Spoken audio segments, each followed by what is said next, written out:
बिस्मिल्लाहिर्रहमानिर्रहीम। अस्सलामुअलैकुम नाज़रीन कराम, नई वीडियो में आपको खुश आमदीद कहते हैं। इस वक्त इमरान खान के चकवाल जलसे और उस जलसे में इमरान खान की तूफानी तकरीर के चर्चे हैं, लेकिन इस सारे मामले में अब एक नई एंट्री हुई है और चकवाल जलसे की बात जनरल फैज हमीद के भाई तक जा पहुंची है। एक बहुत भोंडी कोशिश की गई है और एक बहुत बड़ा हमला किया गया है। ये मामला क्या है, ये माजरा क्या है, इस हवाले से तफसीलात तो आपके सामने रखनी है, लेकिन अप्रैल के बाद इलेक्शंस, यानी कि किसी भी सूरत अप्रैल से पहले इलेक्शंस ना हो, और इसकी वजह सिर्फ और सिर्फ इमरान खान का पसंदीदा जर्नल है। इस हवाले से भी कुछ बहुत बड़े दावे सामने आए हैं, उन दावों का भी पोस्टमार्टम करेंगे। बड़ी अहम तरीन तफसीलात हैं जो आपके सामने इस वीडियो में रखनी है, लेकिन इस वक्त कुछ चीजें और भी हैं। मुफ्ती किफायतुल्ला एक काफी मकबूल करैक्टर हैं पाकिस्तान की पॉलिटिक्स के और बड़े वोकल रहे हैं। एक बड़े मारूफ सियासतदान है, उनका ताल्लुक JUI फजलुर रहमान से है। बड़े सीनियर पॉलिटिशियंस हैं और उनकी तकारीर चाहे वो इमरान खान के खिलाफ हो या एस्टेब्लिशमेंट के खिलाफ हो, बड़ी वायरल भी होती रही हैं। फजलुर रहमान की जमात से मुफ्ती साहब का ताल्लुक है और मुफ्ती साहब को इस वक्त गिरफ्तार किया गया है, डिटेन किया गया है उनके 2 बेटों समेत। और इस वक्त सोशल मीडिया का एक ट्रेंड चल रहा है कि मौलाना फजलुर रहमान इस वक्त कहाँ हैं, मौलाना फजलुर रहमान को उनके लिए आवाज उठानी चाहिए। सही है या गलत है, उन्हें डिटेन क्यों किया गया है? उनकी कुछ तस्वीर भी सामने आई हैं, ये पहले भी अरेस्ट रही हैं और कुछ तकारीर की वजह से भी और कुछ अपने मामलात की वजह से भी। अभी ये कोई प्रोटेस्ट कर रहे थे जिस पर इन्हें गिरफ्तार किया गया है, लेकिन अब मौलाना फजलुर रहमान के खिलाफ ट्रेंड भी चल रहा है, सवाल पूछा जा रहा है और JUI फेक के अंदर से आवाजें उठ रही हैं कि इक़्तिदार के मामलात पर तो बड़े वोकल हैं, बाकी हर चीज जहां पर उलमा या फिर मजहब को इस्तेमाल करके सियासी फायदा लेना होता है, वहां पर हर हराबल दस्ते की सरबराही और क़यादत जनाब इज्जत माब मौलाना फजलुर रहमान कर रहे होते हैं। लेकिन ये सवाल अब इनकी अपनी पार्टी में से हो रहे हैं कि मौलाना फजलुर रहमान इस मामले पर खामोश क्यों है। तो इस वक्त ये एक ट्रेंड चल रहा है। नाज़रीन इकराम, अब दूसरी जानिब की बात करते हैं। इस वक्त नेशनल लेवल पर जो पॉलिटिक्स हो रही है, बहुत से लोग ये कह रहे हैं कि इमरान खान की जो जारहाना तकरीर है, इमरान खान की जो जारहाना इनिंग्स है, जिसमें कहा कि मिस्टर X मिस्टर Y कौन होते हैं जो खुफिया नंबरों से कॉल करें, इसे वापस धमकियां दो, इसे वापस डराओ, इससे डरो नहीं, खौफ का बुत तोड़ दो। मैं DG ISPR से भी सवाल पूछता हूं। इसका मतलब यह है कि मामलात अभी तक मुकम्मल तौर पर सेटल नहीं हुए और मुख्तदर हलकों के साथ जो इमरान खान के मुज़ाकरात हैं वो खुशगवार नहीं रहे।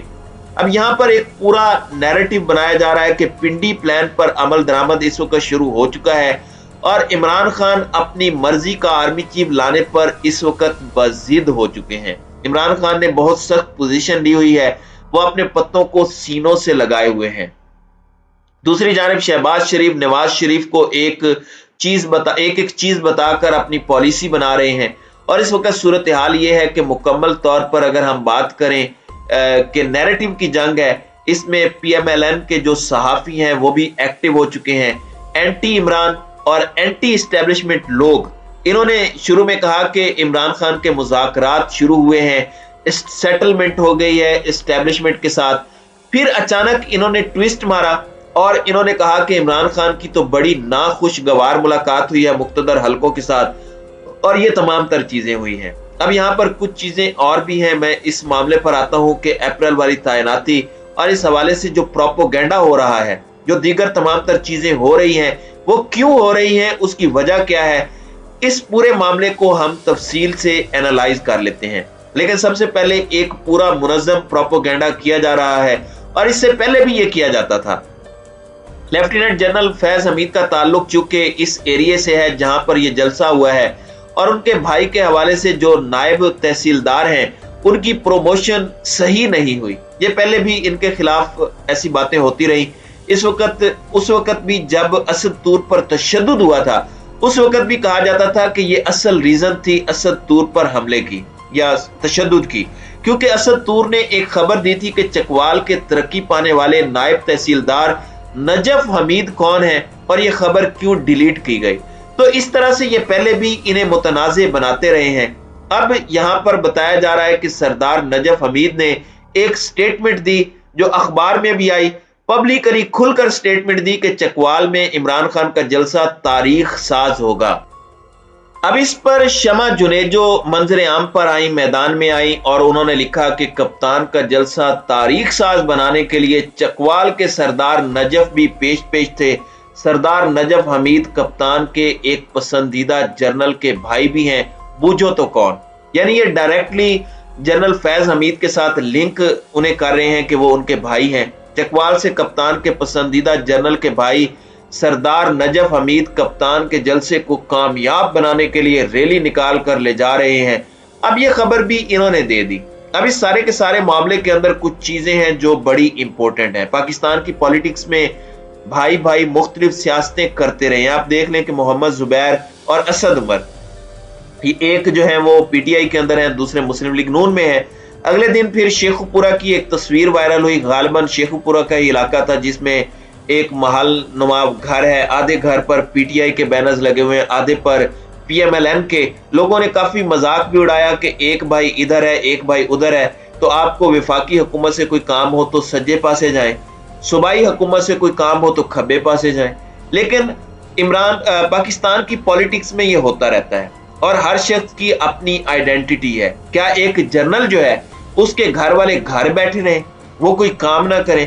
इससे पहले भी पाकिस्तान की मिलिट्री में बहुत से लोग सर्व करते रहे हैं और उनकी अपनी फैमिली मेंबर्स पॉलिटिक्स कर रहे थे और इसमें कोई हर्ज भी नहीं है। मतलब आप इसे लिंक कर रहे हैं, ये एक भौंडी कोशिश है। ये पाकिस्तान के एक हाजिर सर्विस लेफ्टिनेंट जनरल के खिलाफ जो इंटीग्रिटी है उसे अंडरमाइन करने की एक साजिश है। हमारे लिए तो सारे जनरल्स काबिल इज्जत हैं, खास तौर पर जो इस वक्त सीनियरिटी लिस्ट में है, जो नेक्स्ट चीफ की लाइन में है।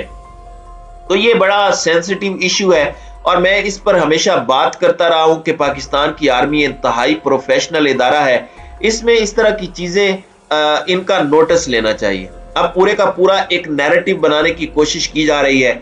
मैं आपको इनके कुछ तजियाकारों के कुछ बयानात पढ़कर सुना देता हूं जिससे आपको समझ लग जाएगी कि अब ये किस तरह से पाकिस्तान तहरीक इंसाफ के मुक्तदर हलकों के साथ जो बैकडोर रवाबित हैं उन्हें भी इफेक्ट करना चाह रहे हैं, उन्हें भी इम्पैक्ट करना चाह रहे हैं और ये बिल्कुल भी नहीं चाहते कि मामलात ठीक हो। चीफ साहब की सदर आरिफ अलवी के साथ मुलाकात हुई है, कप्तान की बाजवा से कोई मुलाकात नहीं हुई। अलवी साहब ने उन्हें अपने पास बुलाया जो चाहते हैं कि उनकी तस्वीरें ना आए। जाहिर है ये डीजी आईएसआई की बात कर रहे हैं कि जब वो गए तो वहां पर कप्तान भी थे, मुलाकात भी हुई, मगर वो अच्छी नहीं रही। ये शमा जुनेजो का पहला दावा है। फिर ये कहती हैं कि 6 नामों में से मुझे पता है कि कप्तान को एक नाम पर बहुत तकलीफ हो रही है क्योंकि वो साबिक सदर आसिफ अली जरदारी के साथ काम कर चुके हैं और 90 दिनों के अंदर इलेक्शंस कैसे होंगे क्योंकि अभी तो सैलाबी पानी नीचे नहीं उतरा। स्टेशन कहां बनाएंगे?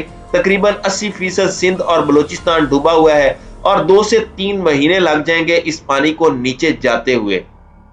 अभी सारे मामले के अंदर यह किया जा रहा है कि इलेक्शन मुमकिन नहीं है जून के महीने तक अब, और अगर जून आता है तो फिर कहानी खत्म हो जाती है। ये एक नैरेटिव बनाया जा रहा है क्योंकि सारी लड़ाई ही 30 अप्रैल तक है। इसमें मैं आपको बता देता हूं कि वजह क्या है। खान साहब रैशनल होकर नहीं सोच रहे, उनकी इलेक्शन के हवाले से कैलकुलेशन ठीक नहीं है। ये 30 अप्रैल तक की कहानी है, ये इनका कहना है। इमरान खान एक जनरल को जो 30 अप्रैल को रिटायर हो रहे हैं, उनकी रिटायरमेंट से पहले पहले इलेक्शन चाहते हैं ताकि वो आकर उन्हें चीफ बना दें। तो ये भोंडी कोशिश जो शमा जुनेजो साहबा कर रही हैं, नजफ हमीद के मामले को इन्होंने लिंक किया है और नैरेटिव जो दिया जा रहा है वो इन ट्वीट्स के स्ट्रक्चर से बिल्कुल वाज़ेह है। तो ये सारी चीजें, ये सारी एक्सरसाइजेस क्यों की जा रही हैं, ये सारा प्रोपेगेंडा क्यों किया जा रहा है, मैं ये समझता हूं कि किसी से अब ये ढका छुपा नहीं है। ये रोजे रोशन की तरह अयां हो चुका है कि असल परेशानी क्या है और इमरान खान के ताल्लुकात ठीक होने लगते हैं, मुलाकातें होती हैं तो ऐसा नैरेटिव बनाया जाता है, कहा जाता है कि पिंडी धोखा दे रहा है, पिंडी अपने प्लान पर अमल दरामद कर रहा है, खान साहब को सज्जी दिखाकर खब्बी मार रहा है। तो गोया ये मुसलसल एक लड़ाई की फिजा कायम रखना चाहते हैं और यही इस वक्त नून लीग के हक में है।